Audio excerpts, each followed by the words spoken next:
Hey everyone, just going to do a quick demonstration of the console interface device.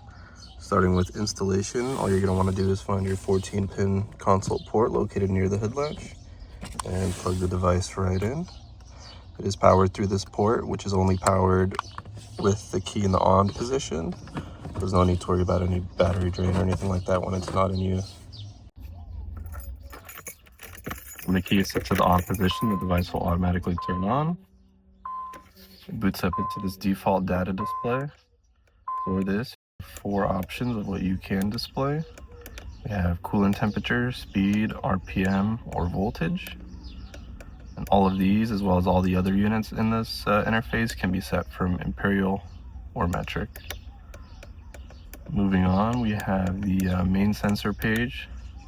There's various ECU parameters, sensors. There is 2 pages to this, so if you click the next button, you can cycle through them.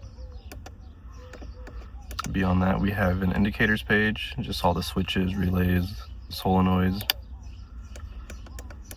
Beyond that, you can read fault codes. If there are more than 3 fault codes, you can click the next button to cycle through.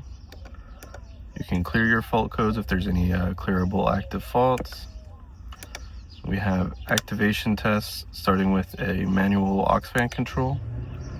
You can toggle your aux fan on and off. Keep note for TT models, this will only toggle the low speed fan. For NAs, they only have low speed. After that, we have fuel pump relay control, so you can force off the pump as well as forcing it on. And for all these active tests, just keep note that when you click go back or main menu, it will cancel the test and just go back to default values. Beyond that, we have a cylinder off test, so also sometimes known as a power balance test. You can select which cylinders you want.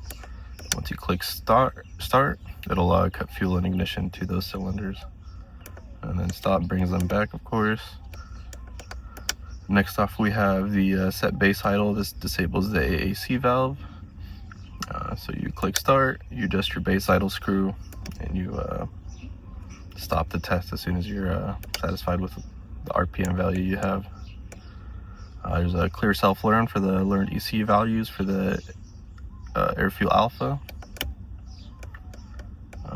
Other than that, we do have some options. Display, you can adjust your brightness a bit to your liking. Default display, as we discussed, you can choose the default parameter that pops up when the device is on. Units, again, imperial and metric. We have enable test, so by default this will actually be off every time you boot up the device. This will just prevent the fuel pump test and the power balance cylinder off test from accidentally activating. Lastly, there's a speed correction factor. So this will only affect the outputted speed values that are inside this device, not on your actual speedo. But if you have an aftermarket rear wheel size, you can go ahead and kind of fine tune this. You will have to divide the new tire diameter by the stock tire diameter and then input the ratio here. If you don't wish to use it, of course, you can just disable this or just leave it at 1.0. There are some tools online that help you figure out your tire diameter based off your tire sizes. Other than that, that's pretty much all there is to it. I'll go ahead and turn the vehicle on here so you can see everything updating. Everything updates in real time.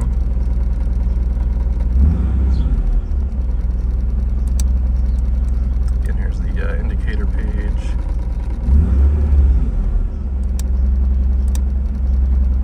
The default page.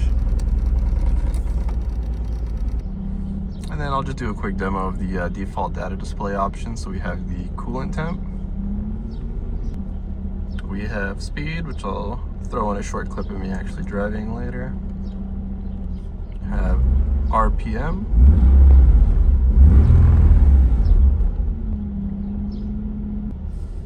And of course the battery voltage. Now, as far as the actual parameters that are displayed in the device, of course you have your speed, RPM, ignition timing, water temp, battery voltage, throttle position sensor voltage, as well as the hard idle switch. We have a MAF sensor voltage, AAC valve percent. On the second page, we got fuel temp, injector duty cycle, air fuel alpha left and right, O2 sensor voltages, rich lean indicators, which basically the ECU goes based off the O2 sensor voltages, VTC indicator, EGR indicator, idle air control valve indicator, and wastegate indicator. And we also have the dedicated indicator page.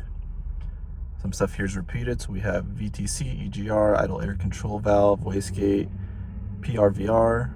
There's also a fan indicator for the auxiliary fan, neutral switch, power steering switch, hard idle, again the closed throttle switch, fuel pump relay, AC switch, AC relay, and again those rich lean indicators once more. There's a few different variations available for the console interface device. Just to note, all of these are going to be 3D printed with ASA plastic, so they are heat and UV resistant. Starting with the steering console mount, I have this available to either be painted or just raw 3D printed.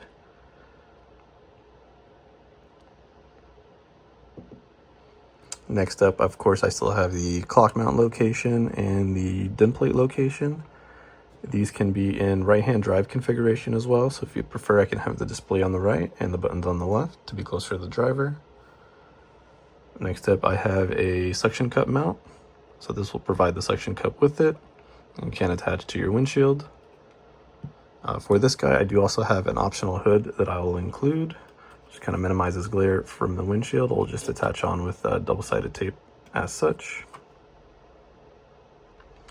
This guy, I will have an option to get painted eventually, but I'm still kind of dialing that in at the moment, so it might not be available for purchase by the time you're seeing this.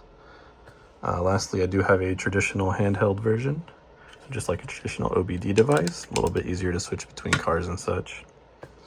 One last thing to note, so for the steering column mount, the suction cup, and the handheld, they will all be basically plug and play with the wires already attached and installed. For the DIM plate and the clock mount, you'll have something like this. Well, you'll just have to route the wires through the trans tunnel and such and connect the display and the buttons. You shouldn't need to remove any trim panels or anything. There should be enough space to just snake them through.